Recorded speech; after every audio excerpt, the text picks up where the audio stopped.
Are you looking for an athletic scholarship? You're in the right place. This is the Recruit Me Athletic Scholarship Podcast, the longest-running podcast on recruiting and athletic scholarships. We're here to help your family navigate the recruiting road all the way to an athletic scholarship. He's a recruiting expert and a dad of 2 college athletes. He has a wealth of experience to share. Here's Recruit Me CEO, Brent Hanks. Welcome to episode 449 of the Athletic Scholarship Podcast. Today features part 1 of a 2-part interview with Kent Mueller. Kent is the father of a former NCAA Division III football player and is currently involved with a podcast and a website that covers high school sports. Today's episode covers Kent and his son, Charlie's, recruitment to play wide receiver at Denison University in Ohio. This episode will be a little longer, pushing the 30-minute time frame. Kent gives you great insight into a family's recruiting experience. Well, Kent, welcome to the Athletic Scholarship Podcast. Well, thank you very much. I'm happy to be here. Tell us a little bit about yourself and your family. About myself, I had 2 careers. One was in commercial banking and the other one as a stockbroker. But now, being retired, I'm going back to maybe a first love, and that's high school sports. And I'm getting involved, staying involved in a variety of ways. My big support is I have a wonderful wife, Sharon, and we have 2 sons that we're blessed with, David and Charlie. Both sons played a variety of sports, and which gave me a lot of opportunities to be a dad coach, which I wouldn't give up for the world. I learned more than any of those kids did, all those kids put together. And I'm pleased David went the medical route as a physician in New York. Charlie played football in college, and he now underwrites commercial insurance and living in Atlanta. Both of them are happy, so we're happy. Well, that's great. And where are you from, and where did your kids go to high school? Well, I originally grew up in a very small town in north central Kansas, a town named Hanover. It's about an hour north of Manhattan.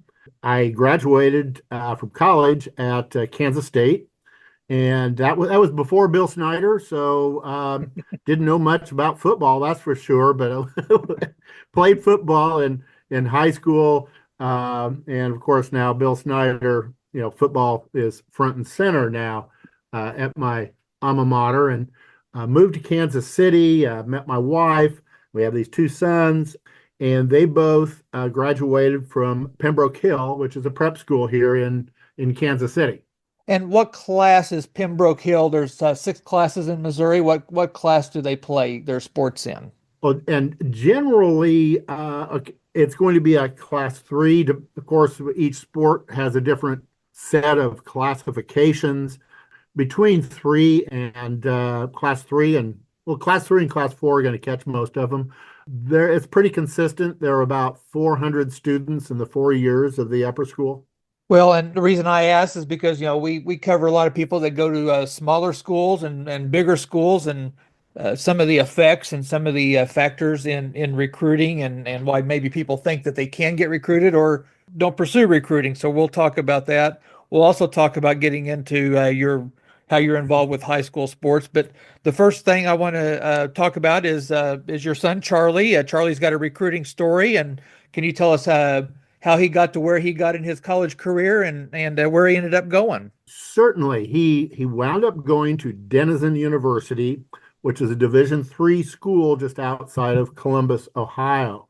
I think that we're a story that, like many families, I didn't know how to go about this. I did never go through the recruiting process, and we didn't have anybody there as a mentor to guide us through.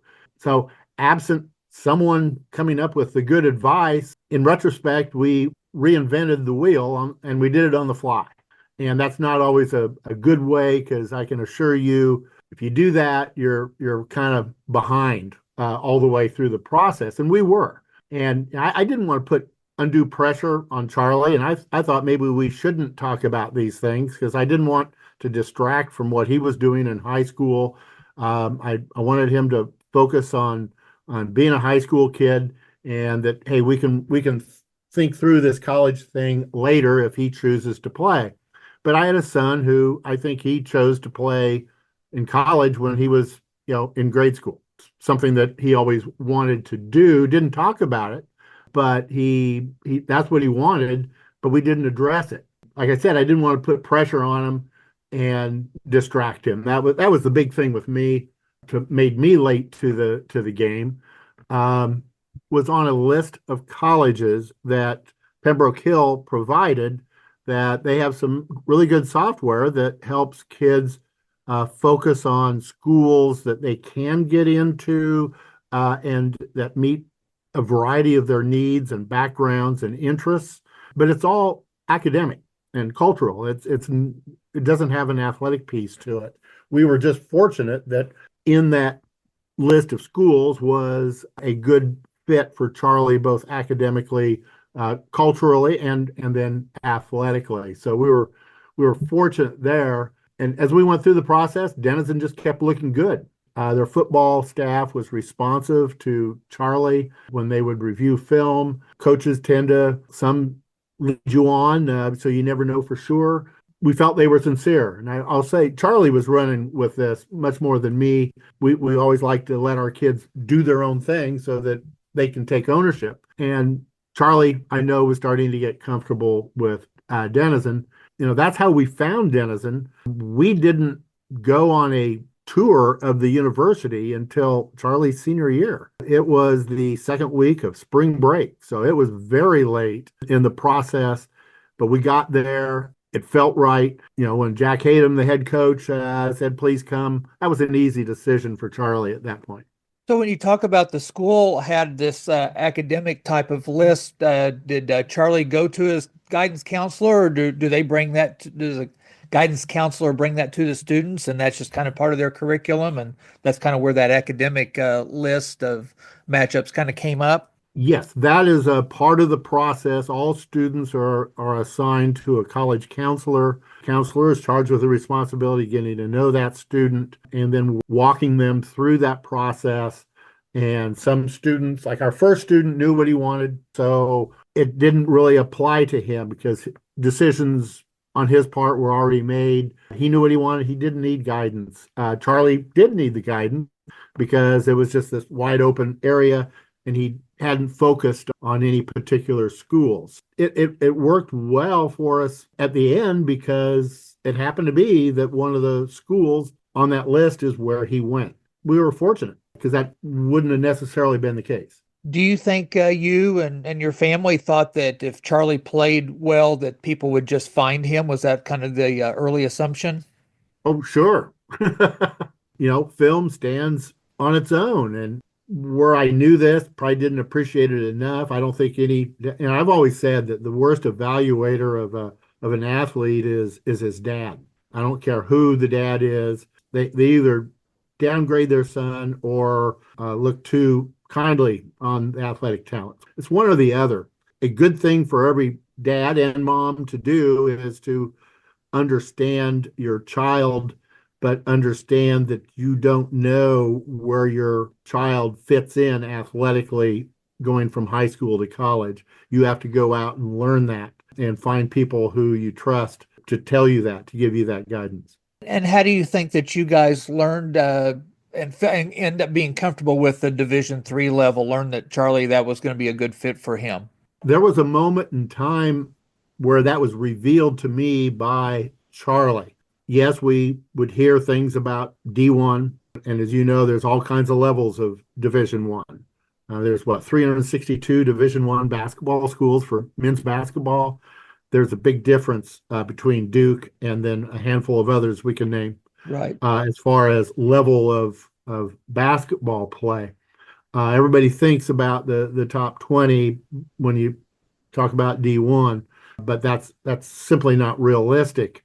Charlie, he turned out to be a little more mature than his dad in this process. When I broached that subject with him as far as the size of school, level of competition, and this is after I heard lots of kids say, I want to get on that roster that is the most difficult to get on. Just like that's a masculine thing to do, that's an achievement to get on the very highest level roster. And Charlie just kind of shook his head and he goes, well, Dad, I play sports because I like to play. And yes, people say I'm a good practice player, but practice isn't fun.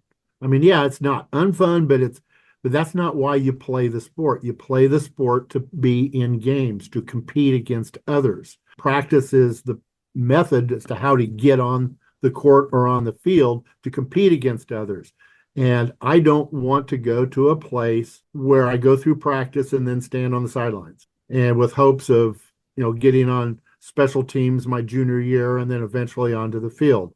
I want to play. My love for sports is that I love to compete. I want to play. So that clearly led him to Division III. Going into the first game his freshman year, I mean, I was walking 3 feet off the ground when he told me that he was going to start the first game. And then he said, well, but Dad, that's largely due to I'm the only receiver that hasn't missed a practice due to injury. So there were some kids that were eliminated on the way, but he was able to play from the first game all the way through, all 40 games. That's what he wanted. That's what he got to live. Ultimately, that's the only thing that counts. And when you guys got on the list and started talking with Denison, you guys basically, Charlie basically, was he the one that made the contact with them and got the conversation going with not only the college, but the coaches? Yes, that was all Charlie. Our process has always been that our kids learn the most when they do things on their own. We didn't want to be the parents that would shepherd them around. We've set this up for you. We made this contact for you. We would sit down and talk about how to make those contacts and how to do that on their own. And that way they would have ownership, and plus they learn through that process. That has been our philosophy. Charlie brought Denison to us, not the other way around. If heaven forbid he would have got there and got hurt or it just didn't work out, it was a good fit academically on top of the athletic. Absolutely. You hit on a big point. I think it was his sophomore year. I was driving him down I-70 to go to football practice before the school year started. I mean, it's an 11-hour drive, so you have a lot of wonderful father-son conversations that you wouldn't have had otherwise. But there are also, times where it's quiet, and it was quiet. And then he just spoke up out of the blue and said, Dad, if something happens and football goes away, I still want to be at Denison. And I don't know if he could have made me a happier dad than that right there, because he had a good freshman year all the way around. And now he answered maybe the biggest question, is he in the right place? He was in the right place where he could also play football. So that's what made his mom and I happy. Well, and there's a lot of Division III NAIA junior college Division II schools between Kansas City and Ohio there. So, it's just amazing sometimes how you can end up someplace and it being just the right fit a little bit because you guys found a needle in a haystack, and hopefully RecruitMe is kind of there to make that where it's not quite the needle in the haystack where you kind of end up having a few more choices, but it works out good, doesn't it? Oh, absolutely. I hadn't spent much time in Ohio. I got to really like that area. One other thing to look at, especially the smaller schools, is pay attention to the conference. Who else is in that conference? Part of it is, historically, where has this team been in the conference? Is it a bottom feeder working its way up? Is it the perennial champion, somewhere in between? But not just that, just the whole character of the schools. You're going to be spending a lot of time in that conference, in those conference games. Do you have something in common with the school you're attending, but also the other schools you're going to be competing with? And also, if you find a school in a conference like the North Coast Athletic Conference, which is what Denison is in, if it hadn't worked with Denison, maybe it would have worked with the College of Wooster. There are other schools that are similar within the conference. So I think that brings more schools onto the table for you to look at if you look by conferences. What other sports did Charlie play in high school, and then he ended up going and playing football? And what position did he end up playing at Denison? Well, he played baseball growing up, and of course, everybody, you start out all the youth sports, but he gave up baseball in middle school, and then to concentrate on football, basketball, and lacrosse. Maybe his first love may have been basketball, but then it became a horse race between football and lacrosse. And He would have loved to have played both in college. When he left, there was a discussion that maybe that would happen at Denison. That's just incredibly difficult to do, to play two sports, and probably wasn't realistic. And I'm just really happy that football is a fall sport and lacrosse a spring sport, because football worked out so well. Went to football first and stayed there. Plus, he wouldn't have played as a freshman at Denison in men's lacrosse, because they're probably definitely a top 10 team in the country and maybe top 5. So, getting a lot of playing time would have been much more difficult. Although I think he loved the sport of lacrosse as much as football. Probably made some good lacrosse friends while he was there. Oh, I'm sure he did. With a school of about 2,200 students, you're going to know more than just your football friends. Although I'll point out that to this day, candidates for the old 3 best friends would be his 3 roommates his last 3 years in college. Yeah, and they jokingly called them the 4 horsemen. They were all football players. Charlie and another one was a captain the senior year. They were inseparable. They had each other's back on and off the field. Last year, they got together, all spread out across the country, doing very different things. So, they head to Mexico for about 5 days just to be together for a little spring break several years after college. That's really valuable. And then you asked about position. Charlie was a receiver at Denison, and then he eventually returned kickoffs. Charlie kind of took his recruiting on himself. Besides you and your family, what other people did he kind of put on his team, or was it just basically just you guys that worked on his recruiting? There were 2 that stepped up and said they wanted to be involved. One was an assistant football and basketball coach who was very willing to, send the email, pick up the phone. And the lacrosse coach. And the nice thing there, the lacrosse coach was a Division III athlete himself, had a good relationship with Charlie, as did other coaches. I'm not saying the other coaches didn't, but he had been through that Division III process, wanted Charlie to have those opportunities, and he really stepped up. Do you think they recognized that Charlie was pursuing this, or did Charlie go and kind of ask them, you think? I think they knew that's what Charlie would want, because both of those, David Colbert and Jacob Darrett, they both are the types, they really get to know the player and the child. They saw that fire inside that you have to have if you're going to play in college. And I don't know if they ever asked him, but I think it was just something that they would have known by being around him.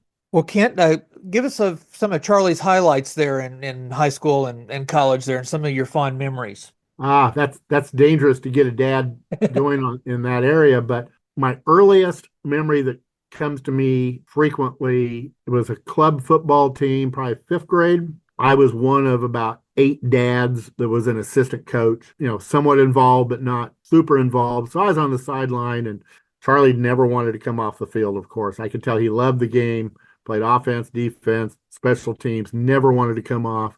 And he got nailed and was flat on his back. And I didn't go out on the field at first because I didn't want to be, that dad that hovered around. But then he stayed down, so I went out, and he had his eyes squinted shut, his hands, I can still see his hands gripping his face mask. We could tell he wasn't injured. And he and I always talked that there's a difference between being hurt and being injured. You can play hurt, but you don't ever play injured. I told him, I said, okay, you can, why don't you take a couple plays off? He just shot right back with his eyes still closed. And he says, no, pain is for Sunday mornings. And it was a Saturday afternoon. So I go, okay, I'm not going to force you to come out of the game. So he stayed in the game. So, and I think that kind of fire helps you along the way. One of my favorite high school plays, it was a Saturday afternoon against a team that was good, but we were better than, and they were kind of putting it to us in the second quarter. They had all the momentum. They were driving for the go-ahead touchdown, trying to get that in just before halftime, but they stalled at the 6-yard line, attempted a field goal. Our middle linebacker blocked it, and the ball just went sky high, just like a pop fly. Charlie caught it at the 1-yard line. It was one of those where he kind of went out to his right, and he waited to get a couple blockers that got out there and led the way. Some really nice blocking by his teammates, and he took it 99 yards. for us to go ahead instead of the other team. And then fortunately, Pembroke Hill never looked back and had all the momentum in the second half. College memory, we were at the College of Wooster, which is a beautiful campus, beautiful stadium. I was in of course, the section with the Denison parents. It's always nice when your child chooses to run a fly pattern right in front of you and the other people around, his parents, and he stretched out for about a 30-yard pass and caught it on his fingertips. And I can still see the other moms and dads turning around and looking up at Sharon and I, just the pride of a child doing well out there, making a good play and we had ringside seats to see it right there. Didn't need a replay. We could see it. That's a memory that I'll always have. And I'm kind of like you. The memory that you have is the other people looking back at you and seeing that you were proud or that you were excited that happened, but they were excited for you too. So your teammates' families, they get excited and you end up rooting for all these other kids besides your kid. And so that's kind of the fun thing about not only high school athletics, but college athletics. Absolutely. And we fell into that situation. I can't say enough about the parents of the other players. When he was a freshman, the upperclassmen parents took us in, knew Charlie by name, 115 out for football, but it seemed like those who lived close enough to where they could attend the games, they were really accepting and welcoming. And so then that made us want to do the same to those coming up behind us. So you're right. You have that connection in high school, but then, in high school, there are a lot of other things going on. In college, that's the only reason we knew each other. And the only time we ever saw each other would be, Saturday afternoons at a home game or a road game. It was all football. That was the entire relationship. And you cheer on their kids and they cheer yours on, and it just works really well. So you said you kind of had to reinvent the wheel on the recruiting. Give us just a couple points of emphasis that you would want to pass along to Recruit Me families as either they're getting into the recruiting process or they're in the recruiting process. Well, one for the student is, as early as possible as a freshman, start acting like a college player and acting like a college student. Make sure you get your academics done because if you don't get your academics done, you just closed a lot of doors as to where you can. If you have the academics, then boy, the world is your oyster. There are a lot more different rosters that are looking for players if you have the academic piece. Make sure that is never an issue and in fact becomes an asset because the coach doesn't have to worry about eligibility. That's valuable to coaches. But also act as a college athlete, learn good nutrition. Yes, go out and enjoy those burgers and those ribs and all that. Be a kid, be a high school kid, but also understand athletic nutrition. Understand that the training room is there for a purpose. When you train properly, you're going to hold injuries down, and that is really important. You will gain on your teammates as you vie for playing time if you're not on the sideline with nursing an injury. Plus, you're going to enjoy life. You don't have to go through injuries as much. You're just going to play more and you're going to play better. So the training, take those things seriously. That's not just something, the coaches say. It's real. And make that just a part of your life early on so that you have that advantage all the way through. And practice. Practice like a college guy. And play those games. Prepare for those games. And that means arrive early. If you're 15 minutes early, you're 15 minutes late for practice. Get there, be ready every minute, finish every drill, and just make that's how you go about life. And that's going to help you. If it doesn't help you get in college, if you eventually don't play in college, that's going to help your high school career. And it's also going to help you in other areas of life.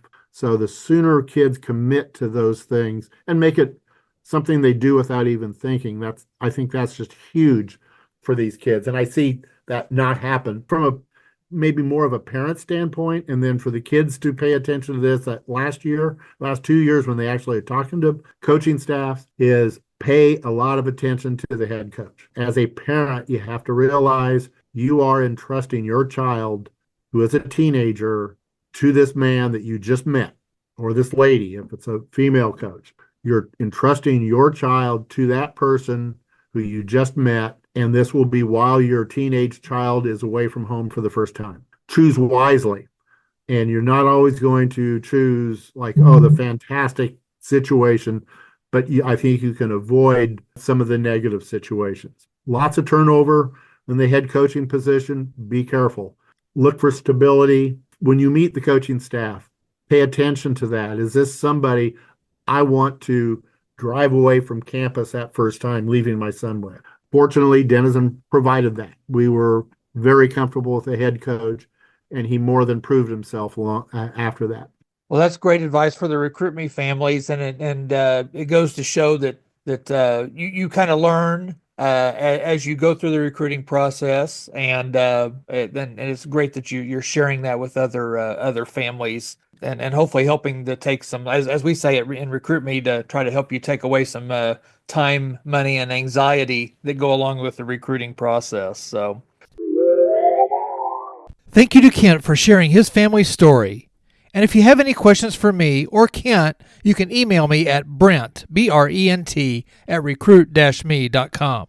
Join me next week for a historic 450th episode of the Athletic Scholarship Podcast. That episode will feature workshop number 5 with Elite Academic Academy, and I will cover step number 7 of the Recruit Me 3.0 Athletic Scholarship System. Then, episode 451 in 2 weeks will give you part 2 of this 2-part interview with Kent. Thank you for listening, and I'll see you next week.